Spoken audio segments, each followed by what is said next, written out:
Assalamualaikum warahmatullahi wabarakatuh.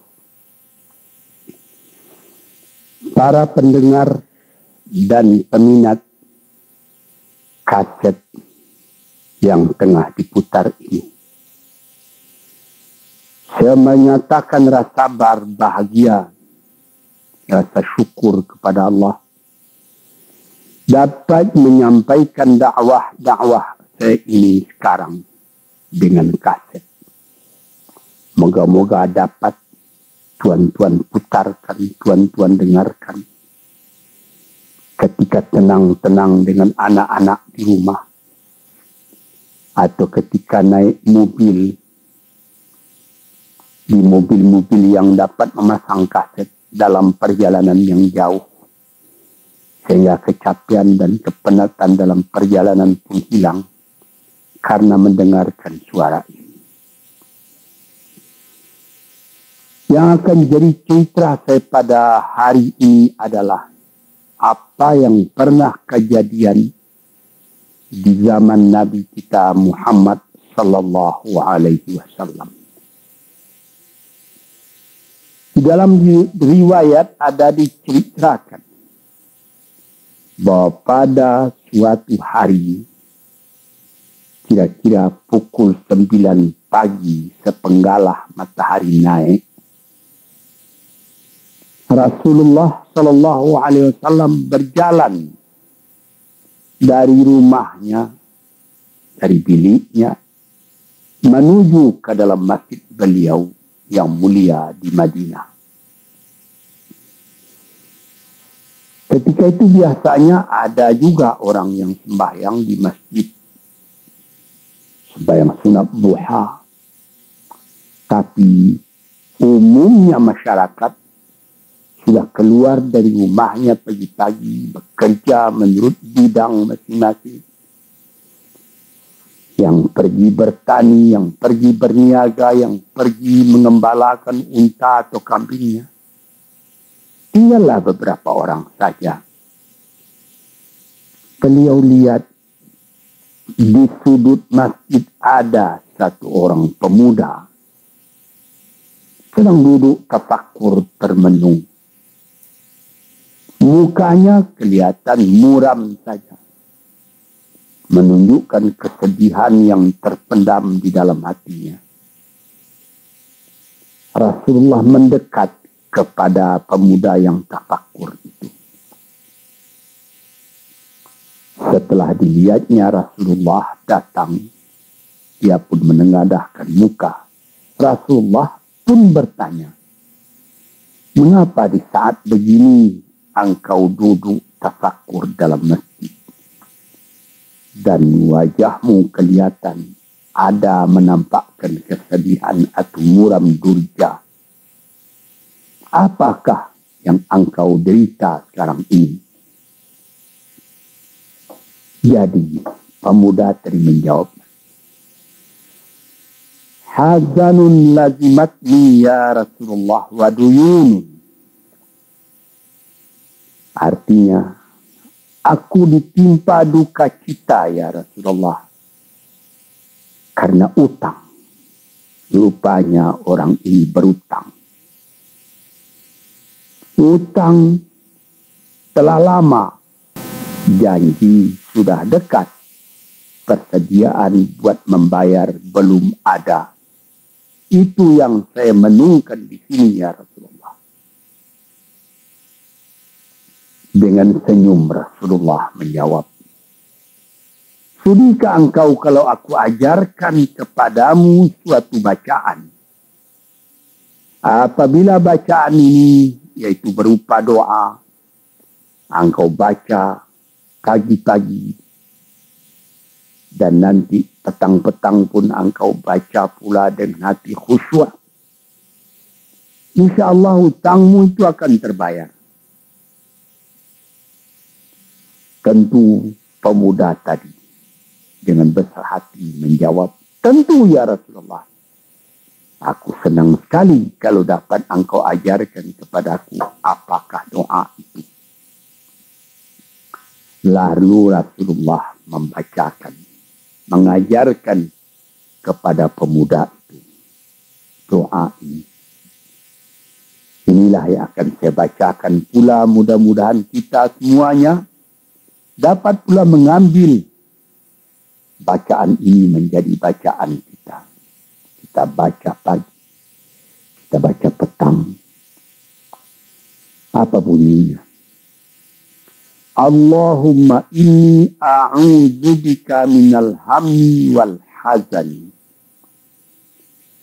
wa a'udzubika minal ajzi wal kasli wa a'udzubika minal bukhli wal jubni wa a'udzubika min ghalabati daini wa qahri rijal. Sebelum kita uraikan atau kita tafsirkan artinya satu demi satu, baik kita artikan secara keseluruhan lebih dulu. Artinya ialah, ya Tuhanku, aku berlindung kepada Engkau daripada ini. Lalu disebut 8 banyak. Yang pertama, aku berlindung kepada Engkau daripada duka cita, daripada kesusahan dan duka cita. Susah dan duka cita, sudah 2. Dan aku berlindung kepada Engkau daripada malas, daripada lemah dan malas, jadi 4. Dan aku berlindung kepada Engkau daripada bakhil, berat mengeluarkan uang, dan daripada pengecut atau penakut, sudah 6. Dan aku berlindung kepada Engkau daripada pengaruh berutang, dan daripada kekuasaan orang lain atas diri kita, sehingga kita tidak mempunyai kemerdekaan pribadi lagi. Inilah 8 yang diminta kepada Tuhan. Moga-moga kita jangan diserang oleh penyakit ini.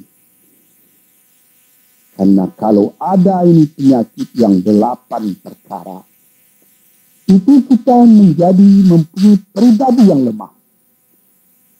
Tidak mempunyai lagi personality yang dapat tegak. Padahal dalam didikan agama kita, tempat kita takut cuma satu, yaitu Allah. Yang lain tidak ada.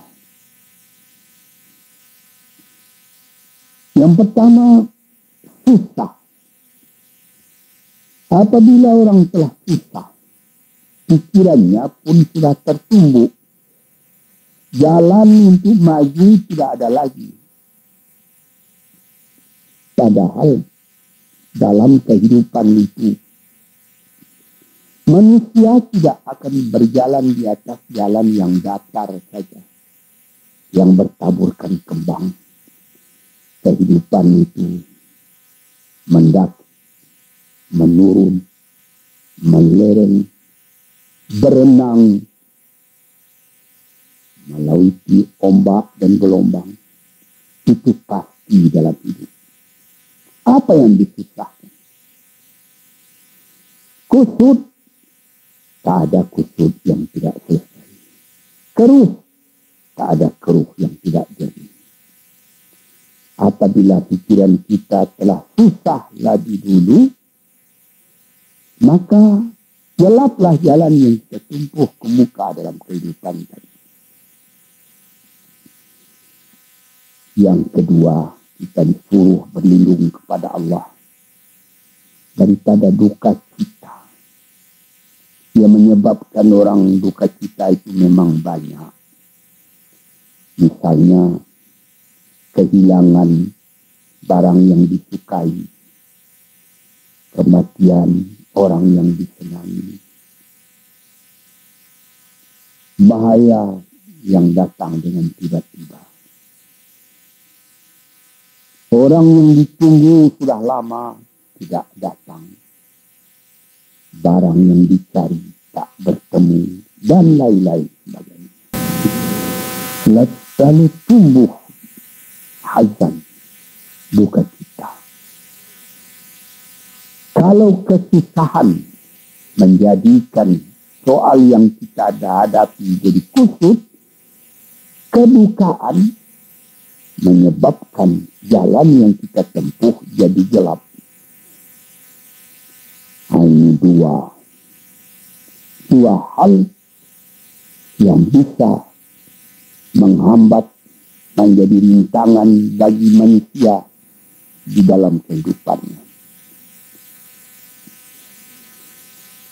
Lalu yang ketiga, aku berlindung kepada Engkau ya Allah minal ajaz. Lemah. Lemah apa? Lemah pikiran. Tidak ada energi lagi. Tidak ada inisiatif lagi. Menyerah saja. Lemah. Belum dihadapi suatu soal, hati lebih dulu sudah lemah. Merasa itu soal terlalu besar. Padahal kalau dihadapi, tidak ada kusut yang tidak terselesaikan, tidak ada keruh yang tidak terjadikan. Yang lebih berbahaya lagi. Yang keempat, apa? Malas. Kalau sudah malas, apa yang akan dikerjakan? Kita duduk saja termenung-menung dalam kemalasan. Lalu angan-angan banyak kita mati. Angan-angan hendak terbang, padahal sayap tidak ada. Angan-angan hendak mempunyai ini, hendak mempunyai itu, hendak mempunyai Mercedes-Benz, hendak mempunyai rumah besar, tapi ikhtiar tidak ada. Sebab itu ada pepatah dari orang tua-tua kita di zaman dulu. Dikatakannya, mati, ini zaman penjajahan dulu. Mati Belanda karena pangkat, katanya. Mati Cina karena kaya, katanya. Mati Keling karena makanan, katanya. Mati Melayu atau Indonesia karena angan-angan. Nah, ini dia. Angan-angan karena malas. Jadi berangan-angan.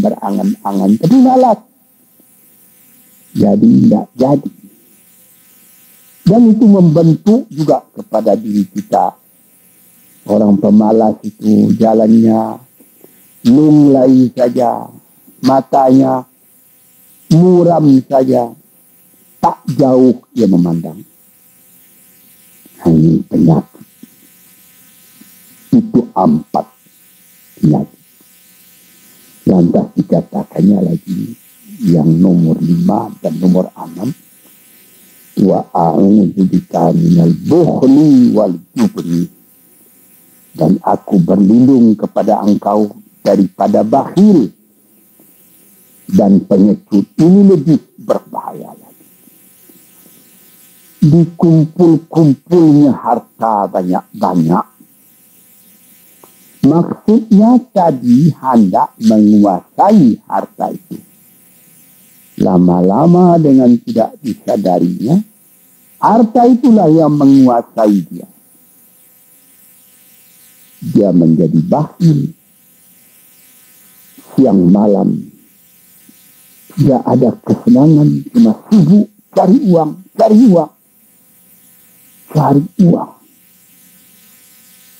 Kemudian simpan banyak-banyak. Gunanya dia cuma mengumpul itu saja.